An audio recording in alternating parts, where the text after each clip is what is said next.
Hello everyone, welcome back to my channel Study with RT and today our topic is Hindi pedagogy. आज हमारी Hindi pedagogy की class number 3 है और इससे पहले मैं क्लास फर्स्ट और क्लास सेकंड अपलोड कर चुकी हूँ। अगर आपने वो नहीं देखी है तो एक बार उन्हें ज़रूर देखें और मैं class first and class second की जो लिंक है वो इसी वीडियो के डिस्क्रिप्शन बॉक्स में डाल दूँगी, तो आप वहाँ से जाकर एक बार उन्हें ज़रूर देख सकते हैं।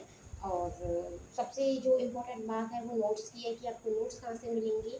तो जो आपको नोट्स यानी सीटेट के ऑल सब्जेक्ट के नोट्स आपको मेरे चैनल के कम्युनिटी पोस्ट में मिल जाएंगे, तो वहाँ से जाकर नोट्स ले सकते हैं, पीडीएफ डाउनलोड कर सकते हैं और इस तरीके से आप प्रिंट आउट निकलवा सकते हैं किसी भी साइबर कैफ़े के पास जाके, क्योंकि पीडीएफ से इतना अच्छे से नहीं पढ़ा जाता, फ़ोन से वो पढ़ा नहीं जाता, वो फीलिंग ही नहीं आती पढ़ने की जो नोट्स से आती है। तो आप इस तरीके से निकलवा लें और ऐसे बाइंडिंग करवा सकते हैं और फिर अच्छे से पढ़ सकते हैं। तो आज हम इसी नोट्स का रिवीजन करेंगे। एक ये रिवीजन सीरीज़ है जिसमें हम हिंदी पेडागोजी के नोट्स रिवीजन कर रहे हैं और वो भी चैप्टर वाइज। तो चलिए अपनी क्लास को स्टार्ट करते हैं। तो आज का जो हमारा टॉपिक रहने वाला है वो है पार्ट 3 भाषाई कौशल यानी लैंग्वेज स्किल्स। तो जो भाषाई कौशल और भाषा विकार है यानी हम इसमें पढ़ेंगे भाषाई कौशल और भाषा विकार। तो सबसे पहले भाषाई कौशल देखते हैं कि भाषाई कौशल क्या होती है, लैंग्वेज स्किल्स क्या होती है। तो आपका सुनना, बोलना, पढ़ना, लिखना, ये सभी क्या है, ये भाषाई कौशल्स हैं जिसको हम श्रवण कौशल कहते हैं, मौखिक अभिव्यक्ति कौशल कहते हैं, वाचन कौशल कहते हैं, लिखित अभिव्यक्त कौशल कहते हैं। सबसे जो इम्पोर्टेंट बात है कि घृणात्मक कौशल, जो घृणात्मक कौशल किसे कहते हैं, तो आपका सुनना और पढ़ने को घृणात्मक कौशल कहते हैं, क्योंकि जब आप सुनते हो किसी को या फिर कोई भी चीज़ आप पढ़ते हो, कोई बुक वगैरह पढ़ते हो, तो आप उस चीज़ को ग्रहण करते हो, तो इसलिए इसको घृणात्मक कौशल बोला है। और उत्पाद या फिर अभिव्यक्त कौशल, जो आप अपने विचारों को अभिव्यक्त करते हो, दूसरों के सामने रखते हो, तो उसको बोलना या फिर लिखना कहते हैं। तो आप बोलकर अपने विचारों को दूसरों तक पहुंचाओगे या फिर लिखकर अपने विचारों को अभिव्यक्त करोगे, तो इसीलिए इसे अभिव्यक्ति कौशल बोला है या फिर उत्पाद कौशल बोला है। अब बात करते हैं भाषाई कौशल को सीखने का जो सही तरीका है, सही क्रम है, वो सुनना, बोलना, पढ़ना, लिखना। यानी पहले आप सुनोगे, जब छोटा बच्चा होता है पहले वो सुनता है, तो बाद में तो वो बोलता है, फिर वो पढ़ना सीखता है, फिर उसके बाद वो लिखना सीखता है। तो इसी क्रम में आपको भाषाई कौशल याद करनी है। अब बात करते हैं सुनना यानी श्रवण कौशल की। तो ध्वनि का कानों तक पढ़ना, जब कोई ध्वनि यानी कोई साउंड है, जब आप कानों तक पढ़िए तभी तो आप उसे सुनोगे। अर्थ ग्रहण करना, अगर आप किसी चीज़ को पढ़ रहे हो, किसी चीज़ को सुन रहे हो, तो उसको आपका अर्थ उसे पता होना चाहिए कि इसका क्या अर्थ है। अगर आपने कोई चीज़ सुनी है तो प्रयोग, फिर आप उसे यूज़ में कैसे लेके आओगे ये भी आपको पता होना चाहिए। हम नेक्स्ट टॉपिक को देखते हैं। तो नेक्स्ट है हमारा श्रवण कौशल को विकसित करने की विधि, कि आप सुनने वाले कौशल को कैसे विकसित कर सकते हो। स्वस्वर वाचन यानी लाउड रीडिंग से और प्रश्नोत्तर विधि, क्वेश्चन आंसर करके भी आप इसे विकसित करते हो। कहानी कहना, सुनना, श्रुतलेख, भाषण और वाद विवाद। जो श्रुतलेख होता है डिक्शनरी नहीं, डिक्टेशन। जो डिक्टेशन होती है, जब आप उन्हें लिखते हो तो आपकी कुछ वर्तनी में जो अशुद्धियाँ होती हैं वो आपकी सही होती हैं। तो जब आप अच्छा सुनोगे तभी तो आप अच्छा लिखोगे, अगर आपने गलत चीज़ सुनी है तो फिर आप गलत चीज़ ही लिखोगे। तो इससे भी हमारा जो सुनने वाला कौशल है, श्रवण कौशल है, वो विकसित होता है। अब बात करते हैं मौखिक अभिव्यक्ति कौशल के विकसित करने की विधि। जो मौखिक अभिव्यक्ति है उसको हम कैसे कौशल कर सकते हैं। स्वसर वाचन यानी लाउड रीडिंग से भी, लाउड उच्चारण करके, क्योंकि हम जब तेज तेज बोलेंगे तब हमारी अशुद्धियाँ कम होंगी। कविता का पाठ करके, चित्र वर्णन, संवाद, वाद विवाद, भाषण और नाटक मंचन, यानी इन सभी चीज़ों को करके हम अपनी मौखिक अभिव्यक्ति कौशल को विकसित कर सकते हैं। अब बताती है वाचन या पठन कौशल की। जो पढ़ना है, इसमें आपका प्रत्यक्षीकरण, आप जिस चीज़ को देखते हो तो आप उसे अच्छे से पढ़ लेते हो। अब जैसे कि हम बात करते हैं छोटे बच्चों की, यहाँ पे अनार बना हुआ है और यहाँ पे अनार लिखा भी हुआ है, तो वो ना इसको नहीं पढ़ पाएगा, वो देख के बता देगा अनार है। तो एक तरीके से उसने प्रत्यक्ष रूप से उसे देखा और उसने उसको पढ़ा। अर्थ ग्रहण, ये तो सबसे इम्पोर्टेंट है। अगर आप किसी भी चीज़ को लिख रहे हो, सुन रहे हो, पढ़ रहे हो, कुछ भी कर रहे हो, तो आपको उसका अर्थ जरूर पता होना चाहिए और फिर उसका प्रयोग, उसका यूज़ क्या है। अब बात करते हैं वाचन के प्रकार। जो वाचन है उसे कितने प्रकार होते हैं, रीडिंग के कितने प्रकार होते हैं। तो एक तो आपका स्वस्वर वाचन यानी लाउड रीडिंग, और एक मौन वाचन जो साइलेंट रीडिंग होती है, जिसमें आपकी स्पीड इंक्रीज होती है। अब बात करते हैं स्वस्वर वाचन की यानी लाउड रीडिंग की, जिसमें व्यक्तिगत वाचन होता है और सामूहिक वाचन होता है, यानी ग्रुप रीडिंग होती है जिसमें ग्रुप बनाकर रीड करते हैं, और या फिर अभिव्यक्ति वाचन जिसमें आपका आदर्श वाचन है और अनुकरण वाचन है। जो आदर्श वाचन है वो शिक्षक के द्वारा होता है और अनुकरण वाचन आपका स्टूडेंट्स के द्वारा होता है, यानी विद्यार्थियों के द्वारा होता है। अब बात करते हैं मौन वाचन की, साइलेंट रीडिंग की। इसमें भी आपके टू पार्ट्स हैं, एक तो गहन अध्ययन और एक द्रुत वाचन। गहन अध्ययन में होता है जब आप किसी चीज़ को डीपली पढ़ते हो, एकदम गहनता से पढ़ते हो। और द्रुत वाचन होता है जैसे आप नॉवेल्स वगैरह पढ़ते हो, स्पीड इंक्रीज करके पढ़ते हो, यानी आपको कुछ उसमें से ग्रहण नहीं करना, बस मनोरंजन के लिए पढ़ रहे हो, तो उसको हम द्रुत वाचन कहेंगे। और कोई चीज़ आपको उसमें से आपको इन्फॉर्मेशन लेनी है या फिर कुछ सीखना है तो उसको गहन अध्ययन करेंगे, एकदम अच्छी तरीके से पढ़ना। वाचन शिक्षण की विधियाँ, अब कुछ वाचन शिक्षण की भी विधियाँ हैं। वर्ण विधि, पहले हम बच्चों को वर्ण सिखाते हैं, जैसे अनार के कबूतर, ये तो सिखाते हैं पहले, फिर हम उसे शब्द विधि सिखाते हैं, फिर हम उन वर्णों की मदद से उसे शब्द बनाना सिखाते हैं, जैसे कि ए प्लस न प्लस आ प्लस आर, अनार बन गया, इस तरीके से। फिर वाक्य विधि, जब उस पर शब्द विधि आ जाती है, वो शब्द बना सकता है, फिर हम उसे वाक्य बनाना सिखाते हैं। और वाक्य बनाने के बाद, वाक्य विधि के बाद हम उसे कविता विधि बताते हैं, यानी कविताएं बनाना सिखाते हैं। तो इस तरीके से जो वाचन शिक्षण की विधियाँ होती है। अब बात करते हैं नेक्स्ट टॉपिक, जो है आपका लेखन के प्रकार। एक तो सुलेख होता है जिसमें आप सुंदर सुंदर लिखते हो, एक अनुलेख होता है, इस तरीके से बने हुए होते हैं, फिर बच्चे इनके ऊपर पेंसिल से वर्क करते हैं। श्रुतलेख, जिसमें आपकी डिक्टेशन वगैरह होती है, जिससे आपकी वर्तनियाँ शुद्ध होती हैं। अब बात करते हैं भाषाई विकार के, लर्निंग डिसेबिलिटीज की। जब आप किसी चीज़ को लर्न करते हो, याद करते हो, तो उसमें क्या क्या अक्षमताएं आपकी होती हैं। तो फर्स्ट आती है आपकी अफेशिया। अफेशिया एक डिसेबिलिटी होती है जो कि सुनने से संबंधित होती है, जिसमें आप किसी चीज़ को सुनकर उसे समझ नहीं सकते, उसमें थोड़ी सी आपको दिक्कत आती है। अब बात करते हैं डिस्लेक्सिया की। तो डिस्लेक्सिया होता है, ये भी एक भाषा संबंधित अधिगम में विकलांगता है, जिसमें आपको वाणी या लिखित भाषा के पढ़ने में कठिनाई होती है, यानी आप जो लिखित भाषा है, कोई चीज़ें लिख रही है तो आप उसको अच्छे से नहीं पढ़ सकते, आपको थोड़ी सी उसमें कठिनाई महसूस होगी। जैसे कि बच्चे 6 को 9 समझ लेते हैं, पी को क्यू समझ लेते हैं, जो सेम सेम वर्ड्स होते हैं उनको आप पढ़ नहीं पाते, तो उसको डिस्लेक्सिया कहते हैं। अब बात करते हैं डिस्ग्राफिया की। तो डिस्ग्राफिया में ये विकलांगता कुछ इस प्रकार है, जिसमें बच्चा अक्षरों को नहीं पहचान पाता, उसे लिखने में समस्या उत्पन्न होती है। तो लिखने से समस्या, मतलब लिखने में अगर बच्चों को समस्या उत्पन्न हो रही है तो वो डिस्ग्राफिया है, और ये काफ़ी इंपॉर्टेंट है, बहुत बार पेपर में आया है, तो इसे ज़रूर याद करना। अगर लिखने से संबंधित कोई प्रॉब्लम है तो वो आपकी डिस्ग्राफिया है। तो वैसे तो आज का टॉपिक इतना ही था, बट कल क्लास नहीं हुई थी, तो मैं थोड़ा सा टॉपिक और बढ़ा देती हूँ क्योंकि वीडियो भी ज़्यादा लंबी नहीं हुई है। तो नेक्स्ट टॉपिक और कर लेते हैं। तो आपका जो पार्ट 4 है वो है शिक्षक सहायक सामग्री। काफ़ी इम्पोर्टेंट टॉपिक है, इससे भी आपको क्वेश्चंस देखने को मिल जाएंगे। तो चलिए स्टार्ट करते हैं अपने टॉपिक को। भाषा शिक्षण का महत्व एवं आवश्यकताएं। सबसे पहले तो जो भाषा शिक्षण है उसके महत्व क्या है और उसकी क्या क्या आवश्यकताएं, यानी हमें क्यों जरूरत पड़ती है भाषा शिक्षण की। तो ज्ञानात्मक कारण हो सकता है, कौशलात्मक कारण हो सकता है, रसात्मक कारण हो सकता है और सृजनात्मक कारण हो सकता है। तो ये सभी क्या है, ये भाषा शिक्षण का महत्व आवश्यकताएं हैं जो हमें करनी होती हैं, कारण है। अब बात करते हैं श्रवणकर्ता की, दृश्यात्मक की और ज्ञात्मक की। तो श्रवणकर्ता होती है, यानी ऑडिटोरी में होता है, यानी 30% लोग सुनकर उस चीज़ को समझते हैं। विजुअल 65% लोग उस चीज़ को देखकर समझते हैं। काइनेस्टिक यानी 5% लोग उसे कर कर समझते हैं।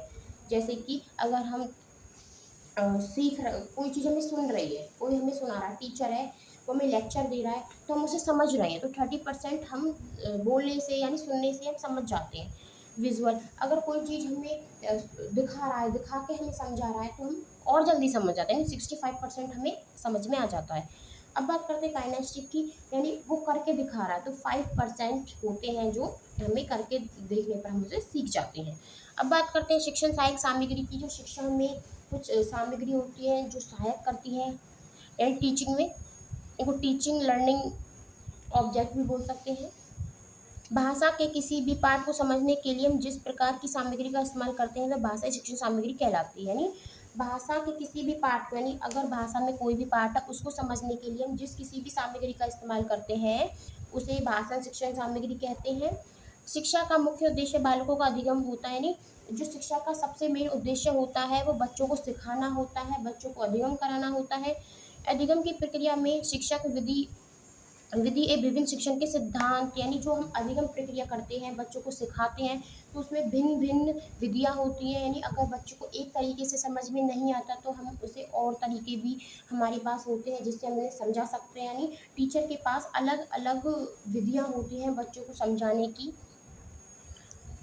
पद्धतियाँ या विधियों द्वारा अधिगम कराता है। इस कार्य हेतु शिक्षण सहायक सामग्री अत्यंत उपयोगी होती है। यानी अगर बच्चों को हमें लर्निंग करानी है तो उसमें जो शिक्षण सहायक सामग्री है वो बहुत ही महत्वपूर्ण होती है। अतः भाषा के किसी भी पाठ को समझने के लिए जिस प्रकार की सामग्री का इस्तेमाल करते हैं वह भाषा शिक्षण सामग्री कहलाती है। यानी हम पाठ को समझने के लिए जिस भी सामग्री का यूज़ कर रहे हैं वही आपकी भाषा शिक्षण सामग्री है। इस प्रकार हम कह सकते हैं कि शिक्षण सहायक सामग्री शिक्षण का वह साधन है जिससे शिक्षार्थी को किसी विषय का अधिगम कराना बहुत आसान हो जाता है। अगर हमें बच्चों का जो अधिगम है, लर्निंग है, वो आसान करानी है तो हम शिक्षण सहायक सामग्री का यूज़ कर सकते हैं। उससे बच्चों को सिखाना बहुत ही आसान होता है और बच्चे जल्दी सीख जाते हैं। अब बात करते हैं शिक्षण सहायक सामग्री के महत्व, यानी क्या महत्व होते हैं। ये तो हो गए उसके क्या यूज़ थे, क्या उपयोग थे। अब उसके महत्व के बारे में समझेंगे। ये शिक्षण को प्रभावशाली व ज्ञान को स्थिर बनाते हैं। यानी जो शिक्षण है, लर्निंग को बहुत ही प्रभावशाली बनाएंगे और आपका स्थिर बनाएंगे। यानी माइंड में वो चीज़ हमेशा के लिए रह जाएगी अगर हम शिक्षण सहायक सामग्री का उपयोग करते हैं तो। इनके उपयोग से शिक्षा की नीरसता खत्म हो जाती है। जो बोरिंग है, बच्चे बोर हो जाते हैं क्लास में बैठे बैठे, तो अगर हम शिक्षण सहायक सामग्री का यूज़ करते हैं तो बच्चों की जो बोरनेस है वो खत्म हो जाती है, क्लास की नीरसता एकदम से खत्म हो जाती है। क्योंकि फिर बच्चों को लगता पता नहीं अब क्या नया दिखाएगा, अब क्या नया दिखाएगा, तो उनमें एक जिज्ञासा बढ़ती है कि चलो अब सर हमें ये दिखाएंगे या फिर वो दिखाएंगे। तो उससे जो बोरिंगनेस है वो खत्म हो जाती है। इनके उपयोग से जटिल व सूक्ष्म ज्ञान को सरलता से समझा जा सकता है। अब जैसे कि हम बात करते हैं, एक हम साइंस पढ़ा रहे हैं क्लास में और थोड़ा सा हार्ड टॉपिक है और हमने अगर उसी टॉपिक का मॉडल बच्चों को दिखा दिया तो उनका जो जटिल काम था वो आसानी से हो जाता है और छोटा-छोटा ज्ञान भी बच्चों के उसमें माइंड में भर जाता है। जैसे कि अब हम पढ़ा रहे हैं, आई का टॉपिक पढ़ा रहे हैं और अगर हमने बच्चों के सामने आइज़ का मॉडल रख दिया, ऐसे नहीं असली आई आँख निकाल के बच्चों के सामने रख दी, नहीं, मॉडल हमने रख दिया, तो अगर हम उसे मॉडल के थ्रू उसे समझाएँगे तो बच्चे को जल्दी समझ में आएगा। और जो उसके लिए पहले किताब से पढ़ के सीखना कठिन था या फिर हम जो लेक्चर दे रहे थे वो कठिन था समझना, बट अगर हम उसे मॉडल दिखा देते तो अब बच्चे के लिए बहुत ही आसान हो जाता है और वो अच्छे से सीख जाता है। जो छोटी-छोटी बातें हैं उनको भी बच्चा आसानी से सीख लेता है। इनके उपयोग से शिक्षार्थी को अनुभव प्राप्त होता है जो ज्ञान को स्थायी बनाने में मदद करता है। अगर हम बच्चों को शिक्षण सहायक सामग्री का यूज़ करते हैं बच्चों को पढ़ाने में, तो बच्चों का जो ज्ञान है वो स्थिर हो जाता है और उन्हें वो जल्दी सीख जाते हैं और ऐसे इस तरीके से सीख जाते हैं तो फिर उन्हें वो भूलते नहीं हैं। यानी माइंड में अच्छी तरीके से बिठा लेते हैं। अब बात करते हैं, इससे शिक्षार्थी अधिगम की प्रक्रिया में सक्रिय रहते हैं, यानी वो एक्टिव रहते हैं और बच्चा जितना एक्टिव रहेगा उतना ही अच्छा है। इससे शिक्षार्थियों को ज्ञानेंद्रियों का विकास होता है। इससे जो बच्चे हैं उनकी जो सेंसेस हैं उनका भी विकास होता है, वो अलग-अलग तरीके से सोचते हैं। इससे शिक्षार्थी आत्मनिर्भर बनने की क्षमता का विकास होता है। इससे जो बच्चे हैं वो आत्मनिर्भर भी बनते हैं। इससे शिक्षार्थी उत्सुकता उत्पन्न होती है और जो बच्चों में, मैंने अभी बताया कि जिज्ञासा उत्पन्न होगी कि अब क्या दिखाएँगे सर, अच्छा अब वो दिखाएँगे, अब एप्पल दिखाएँगे। जो छोटे-छोटे बच्चे हैं, अगर उन्हें पढ़ा रहे हैं फॉर एप्पल, हमने फॉर एप्पल ला के रख दिया, बी फॉर बॉल पढ़ा रहे हैं, बी फॉर बॉल ला के रख दी, सी फॉर कैट पढ़ा रहे हैं, कैट ला के रख दी। तो बच्चों के अंदर उत्सुकता उत्पन्न होगी, उन्हें जिज्ञासा होगी और जो बोरिंगनेस है क्लास की वो भी खत्म हो जाएगी। बच्चे एन्जॉय के साथ पढ़ेंगे और बच्चे एक्टिव होंगे और बच्चे जितने एक्टिव होंगे क्लास में उतना ही आपके लिए बेटर होगा। टीचर को बच्चे एक्टिव रखने चाहिए ताकि उन्हें समझ में आए। ऐसा नहीं है बच्चे सो रहे हैं तो फिर टीचर का तो कोई काम ही नहीं है। अब बात करते हैं शिक्षण सहायक सामग्री के प्रकार। तो क्या क्या प्रकार हो सकते हैं। आपकी दृश्य सामग्री, आप किसी चीज़ को उन्हें दिखाकर भी पढ़ा सकते हो। श्रव्य सामग्री यानी आप उन्हें सुना सकते हो। दृश्य श्रव्य सामग्री दिखा भी सकते हो, सुना भी सकते हो। क्रिया सहायक सामग्री, एक्टिविटी, किसी एक्टिविटी करके आप उन्हें सिखा सकते हो। तो ये अलग अलग प्रकार हैं। अब बात करते हैं दृश्य सामग्री की, जो आप दिखा के करोगे, जैसे कि ब्लैक बोर्ड है, जैसे ये रहा, मैं इस पर चौक से लिख दूँ तो बच्चे देखेंगे, तो ये दृश्य सामग्री होती है।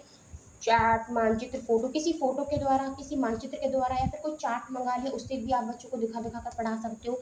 जैसे कि छोटी क्लासेस में होता है ए फॉर एप्पल या फिर एएनआर का चार्ट होता है जिसमें एप्पल बना है, बॉल बनी है, कैट बनी है, तो आप दिखा-दिखा के बच्चों को ईज़िली पढ़ा सकते हो और बच्चा भी समझ जाएगा, हाँ, ये एप्पल है, ये बॉल है, ये कैट है। फिल्म स्ट्रिप प्रोजेक्टर, प्रोजेक्टर के द्वारा भी आप बच्चों को दिखा सकते हो। समाचार पत्र और पत्रिकाएं, जो समाचार पत्र होते हैं, पत्रिकाएं होती हैं, उनमें भी बहुत सारे चित्र होते हैं, या फिर उन्हें भी आप दिखा के बच्चों को पढ़ा सकते हो। अब बात करते हैं श्रव्य सामग्री की, यानी जो ओरल ऑडियो ऑडियो द्वारा होता है। जैसे कि इन सामग्रियों के द्वारा कानों से सूचना ग्रहण की जाती है, यानी बच्चों की ध्वनि हम निकालें और वो कानों तक पढ़े और फिर वो कानों से उसे सुने और माइंड में बिठाए। जैसे कि रेडियो, ऑडियो, कैसेट प्लेयर, ये हो गए। अब बात करते हैं दृश्य श्रव्य सामग्री, दिख भी रहा है बच्चों को, सुन भी रहा है। जैसे कि टेलीविज़न, क्योंकि टेलीविज़न में भी काफ़ी चैनल आते हैं जिसमें बच्चों को पढ़ाया जाता है। फिल्म प्रोजेक्टर के द्वारा भी, और वीडियो प्लेयर होते हैं उनके द्वारा भी, हमने कोई बॉडी पार्ट्स की वीडियो चला दी प्रोजेक्टर पर, तो बच्चा उसमें बॉडी पार्ट्स देखेगा भी और सुनेगा भी। कोई और फ्रूट्स नेम चला दिए, वेजिटेबल नेम चला दिए, जिसमें वेजिटेबल भी साथ साथ आ रही है और ऑडियो भी आ रही है, यानी बच्चों को दिख भी रहा है और सुन भी रहा है, तो वो उसके लिए काफ़ी ईजी होगा समझना। भाषा प्रयोगशाला यानी लैंग्वेज लैब्स बोलते हैं, जिसमें बच्चों को किसी शब्द को बोलने में कठिनाई होती है तो उसे सही से उच्चारण किया जाता है, उसको भाषा प्रयोगशाला बोलते हैं। पाठ्य पुस्तक, जो आपकी किताबें होती हैं, एक संसाधन होता है, और आंतरिक गुण बाह्य गुण दोनों गुण होते हैं। और पाठ्य पुस्तक को भगवान समझना अच्छी बात नहीं है। पाठ्य पुस्तक से निकल कर अगर हम ज्ञान प्राप्त करते हैं तो वो काफ़ी यूज़फुल होता है। बाल साहित्य, रुचि, कल्पना, चिंतन प्रक्रिया इंक्रीज होता है, यानी बाल साहित्य से बच्चे की रुचि इंक्रीज होगी, कल्पना और जो उसकी चिंतन प्रक्रिया है, यानी जो उसकी थिंकिंग है वो भी इंक्रीज होगी। अब बात करते हैं नेक्स्ट टॉपिक की तरफ, यानी नेक्स्ट टॉपिक की तरफ चलते भी हैं और बात भी करते हैं। क्रिया सहायक सामग्री, इसके द्वारा प्राप्त ज्ञान वास्तविक होता है। जो हम क्रिया सहायक सामग्री का यूज़ करते हैं, इससे जो बच्चों को हमने ज्ञान दिया है वो वास्तविक लगेगा। इसके द्वारा नई नई चीज़ों का अध्ययन किया जाता है, यानी हम नई नई चीज़ें लाएंगे बच्चों के आगे, तो नई नई चीज़ों का हम उसे अध्ययन कराएंगे, और इससे बालकों को व्यक्तिगत अनुभव की प्राप्ति होगी, और इससे क्या है, बच्चों में जो व्यक्तिगत है उसकी उस अनुभव की भी उसे प्राप्ति होगी। एक छोटा सा टॉपिक और है, बहुभाषिकता, जिसमें बच्चे अलग अलग तरीके की लैंग्वेज बोलते हैं। और ये ना एक क्वेश्चन भी आया था इससे रिलेटेड, काफ़ी इंपॉर्टेंट है। क्वेश्चन कुछ इस टाइप से था कि कक्षा में बहुत सारे बहुभाषिक बच्चे हैं, यानी अलग अलग भाषाएं बोलने वाले बच्चे हैं, तो आप उन बच्चों को कैसे समझोगे, किस तरीके से आप उन बच्चों को समझोगे, किस रूप में आप उन्हें लोगे। तो हम उन बच्चों को संसाधन के रूप में लेंगे, क्योंकि जो अलग अलग भाषा बोलने वाले बच्चे हैं वो एक संसाधन का कार्य करते हैं। एक बच्चा दूसरे बच्चे के साथ रहेगा तो वो उससे उसकी भाषा सीखेगा, फिर दूसरा तीसरे, यानी जो बहुभाषी बच्चे हैं क्लास में वो एक दूसरे से बातें करेंगे तो वो एक दूसरे की भाषाओं को समझेंगे, तो ये हमारे लिए एक संसाधन के रूप में कार्य करेगी। तो आज का टॉपिक यहीं पे ख़त्म होता है। आई होप आपको टॉपिक समझ में आया होगा। आज हमने 2 लेसन कवर कर लिए हैं, इसके बाद 2 लेसन और रह जाते हैं, क्योंकि हिंदी पेडागोजी का सिलेबस काफ़ी बड़ा नहीं है। और उसके बाद अब फिर क्वेश्चन प्रैक्टिस करेंगे और कुछ प्रीवियस ईयर क्वेश्चन देखेंगे। तो आई होप आपको ये वीडियो समझ में आई होगी और आपके जितने भी डाउट हैं वो क्लियर हुए होंगे। अगर आपके फिर भी कोई डाउट रह जाता है तो आप मुझे कमेंट करके बता सकते हैं। एंड आपको नेक्स्ट वीडियो या फिर नेक्स्ट वीडियो किस टॉपिक पर चाहिए आप वो भी मुझे कमेंट करके बता सकते हैं, मैं वीडियो बना दूँगी। एंड अगर आपके लिए वीडियो हेल्पफुल हो तो वीडियो को लाइक कर देना, चैनल को सब्सक्राइब कर देना, और जो बेल आइकन है ना उसको भी प्रेस कर लेना, क्योंकि एक सीरीज़ चली हुई है तो आपको क्लास मिलती रहेगी, क्लास वाइज क्लास, जैसे क्लास फर्स्ट सेकंड थर्ड। तो इससे अगर आपके पास आप बेल आइकन को क्लिक करते हो तो आपके पास नोटिफिकेशन आ जाएगा क्लास का, तो आप इजीली पढ़ सकते हो, ढूंढ सकते हो क्लास को। और रही पीडीएफ की बात, तो वो आपको चैनल की कम्युनिटी पोस्ट पर जाके मिल जाएगी, क्योंकि सबसे ज़्यादा कमेंट इसी बात के लिए आते हैं कि दीदी या फिर मैम पीडीएफ कहाँ मिलेगी, हमें पीडीएफ चाहिए, नोट्स चाहिए। तो पीडीएफ आपको चैनल की कम्युनिटी पोस्ट में मिल जाएगी, आप वहाँ से जाकर चेक कर सकते हैं। और अगर आपको वहाँ पे ना मिले तो कोई बात नहीं, मैं इस वीडियो के डिस्क्रिप्शन बॉक्स में भी जो नोट्स है उसकी लिंक डाल दूँगी, तो आप वहाँ से डाउनलोड कर सकते हैं। बट मैं चैनल की कम्युनिटी पोस्ट में क्यों बोलती हूँ, क्योंकि वहाँ पे मैंने सीटेट के जितने भी सब्जेक्ट है सभी की जो वीडियो की लिंक है वो मैंने, यानी पीडीएफ की लिंक है वो मैंने वहीं पे डाली हुई है, तो वहाँ से जाकर आप सीटेट के ऑल सब्जेक्ट की पीडीएफ डाउनलोड कर सकते हैं। इसीलिए मैं बोलती हूँ कि चैनल की कम्युनिटी पोस्ट में जाकर चेक करो। बट कोई बात नहीं, बहुत से ऐसे होते हैं जिनको नहीं मिलती, तो डोंट वरी, मैं इस वीडियो के डिस्क्रिप्शन बॉक्स में भी जो पीडीएफ की लिंक डाल दूँगी, तो आप यहाँ से भी डाउनलोड कर सकते हैं। And thanks for watching and bye.